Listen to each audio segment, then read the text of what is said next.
पौराणिक कथाओं के कार्यक्रम में आपका स्वागत है। आज मैं आपको आनंद नाम के लड़के की कहानी सुनाऊंगी। एक आनंद नाम का लड़का था।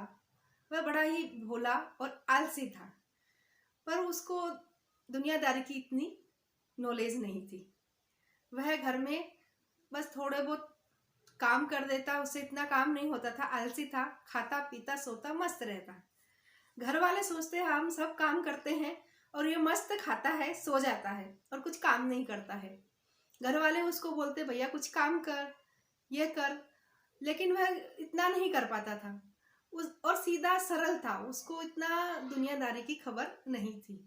घर वाले नाराज होकर उसको एक दिन घर से निकाल देते हैं कि तू कुछ काम का नहीं है, तू कुछ काम तो करता नहीं है, तो तू निकल घर से। वह चुपचाप निकल जाता है। वही निकाल दिया तो निकल गया, कुछ बोलता नहीं है। आगे जाता है तो एक ऋषि मिलते हैं उनसे।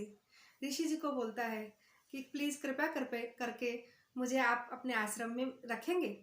तो वो बोला, ऋषि जी बोले अच्छा ठीक है मैं रखूँगा, पर तुम्हें कुछ काम करना पड़ेगा। तो वह बोलता है आनंद, नहीं मुझसे कुछ काम नहीं होता है, मैं काम नहीं कर पाऊँगा। तो ऋषि जी उसको पूरा देखते हैं और विचार करते हैं, ये थोड़ा सरल दिखता है। बोले काम तेरे को कुछ नहीं करना है, बस मंदिर में भगवान की पूजा की करनी है। मंदिर में जो पूजा रहता है पुजारी का, वो काम तू कर लेना। तो बोले ठीक है, ये तो मैं कर लूँगा। और ऋषि जी के साथ आश्रम में पहुंच जाता है। सुबह स्नान करके पूजा कर लेता है और खाना खाता है, मजे से सो जाता है। ऐसे ही धीरे धीरे दिन निकलने चालू होते हैं। और एक दिन एकादशी का दिन आता है। उस दिन वह मस्त पूजा करता है। पूजा करके रसोई में जाता है। रसोईदार को बोलता है भाई हमको भोजन लगा दीजिए।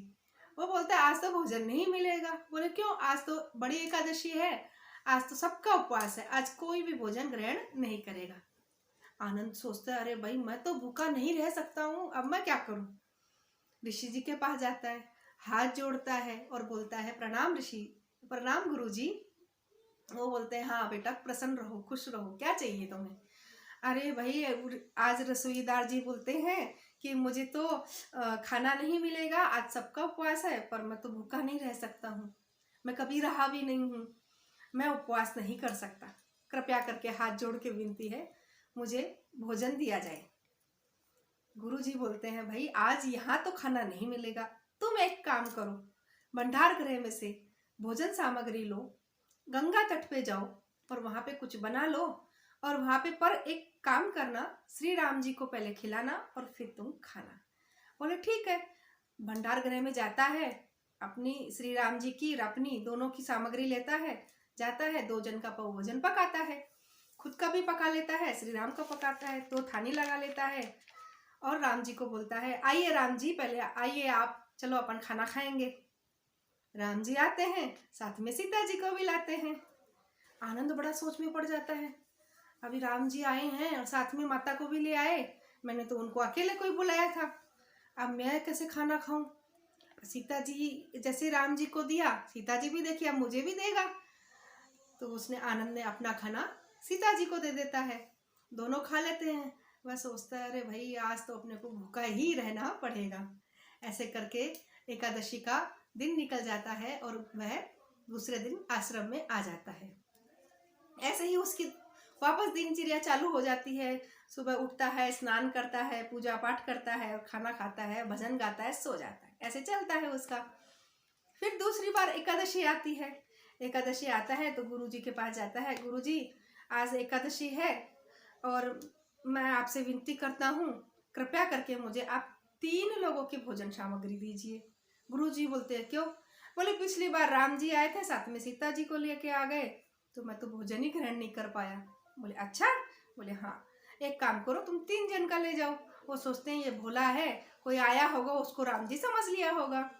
वह 3 जन का भोजन लेके निकल पड़ता है, खाना पकाता है, खाना पका के 3 थालियां लगाता है और बोलता है आओ राम जी भोजन करो। राम जी सीता जी को साथ लेके आते हैं, लक्ष्मण जी को लेके आते हैं और हनुमान जी को लेके आते हैं। अब वो जितना भोजन पकाता है वो सब उनको दे देता है, भाई आप खा लो। और देखता है अभी भाई इनको बुलाया है, पहले इनका देना जरूरी है, फिर वो उनको दे देता है और खुद भूखा रह जाता है। ऐसे करके उनको खिला के और वो दिन निकल जाता है और वो एकादशी निकल जाती है और घर आश्रम में आ जाता है। फिर वही उसका यही दिनचर्या चलती है। तीसरी जब एकादशी आती है तब वह वापस ऋषि के पास जाता है और बोलता है, गुरुजी मुझे जरा ज़्यादा खाद्य सामग्री दो। तो बोलता है क्यों? बोले इसका कारण ऐसा है, राम जी को बुलाता हूँ, कभी वो सीता जी को साथ ले आते हैं, कभी भाई लक्ष्मण को ले आते हैं, हनुमान जी को ले आते हैं। पिछली बार भी भोजन कम पड़ गया और मैं भूखा ही रह गया। गुरु जी को उस पे संशय हो जाता है, कुछ ना कुछ चक्कर है, जरूर ये भोजन सामग्री बेच देता है और मेरे को बोल रहा है कि राम जी भी आते हैं। अरे मैं इतने दिन से तपस्या कर रहा हूँ, इतना पूजा पाठ करता हूँ, मुझे कभी राम जी नहीं मिले, इसको कैसे क्या मिलेंगे?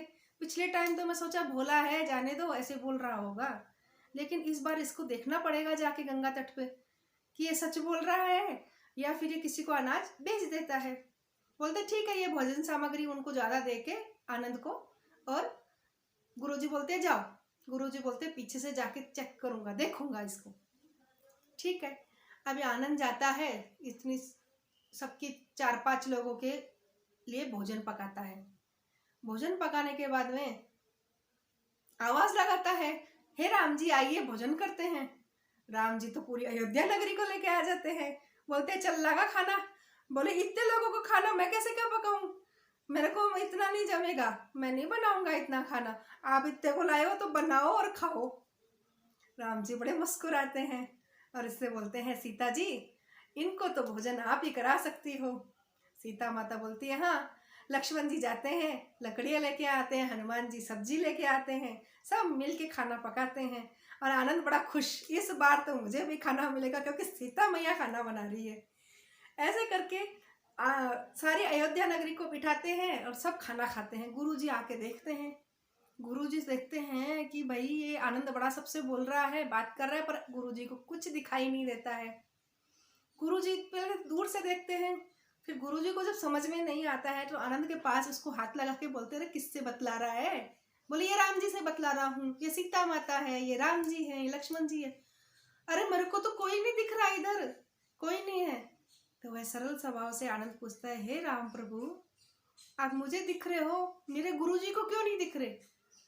तो आनंद को राम भगवान बोलते हैं, आनंद जितना सरल तू है उतना गुरुजी नहीं है तेरे, इसलिए मैं तुझे दिखता हूँ, उनको नहीं दिखता। वह हाथ जोड़ता है, पैर पड़ता है राम भगवान के, प्रभु जब आपने मेरे को दर्शन दिए तो मेरे गुरुजी को भी दीजिए, इन्होंने मेरे को बहुत सहायता की है, इन्होंने हमेशा मेरी मदद की है, गुरुजी बहुत अच्छे हैं। और राम भगवान के चरणों में पड़ जाता है, कृपया करके आप मेरे गुरुजी को दर्शन दीजिए, नहीं तो इनको कैसे विश्वास होगा। तब राम भगवान उसको आशीर्वाद देते हैं और उनके गुरुजी को भी दर्शन देते हैं। गुरुजी की आंखों में आंसू आ जाते हैं और गुरुजी आनंद को गले से लगा लेते हैं और प्रभु के चरणों में शीश नवाते हैं और हाथ जोड़ते हैं, प्रभु शिष्य के बदौलत आज मैंने आपके दर्शन कर लिए, मैं बड़ा धन्य हो गया कि मुझे ऐसा शिष्य मिला और ऐसे आप प्रभु मिले, प्रभु आपका बहुत बहुत धन्यवाद है। पर प्रभु इसका कारण क्या है कि आपने आनंद को दर्शन दिए और मुझे नहीं दिए? तभी गुरु राम भगवान बोलते हैं, तूने जो इसको बोला, इसने पूरे विश्वास से मुझे आवाज दी कि आएंगे, इसने मेरे लिए भोजन पकाया, थाली लगाई और बोला आओ, तो मुझे आना पड़ा, क्योंकि इसके मन में संशय नहीं था कि आएंगे कि नहीं आएंगे, उसको पूरा विश्वास था मैं आऊंगा, इसलिए मुझे आना पड़ा। और सब लोगों ने गुरुजी को दर्शन दिए और आनंद और गुरुजी दोनों बड़े धन्य हो गए और राम भगवान ने उन दोनों को आशीर्वाद दिया और अपने धाम चले गए। ये थी आनंद और गुरुजी और राम प्रभु की कहानी। अगर आपको मेरी कहानी पसंद आई तो प्लीज लाइक, शेयर और सब्सक्राइब कीजिए। धन्यवाद। नमस्कार मेरे प्रिय दर्शकों,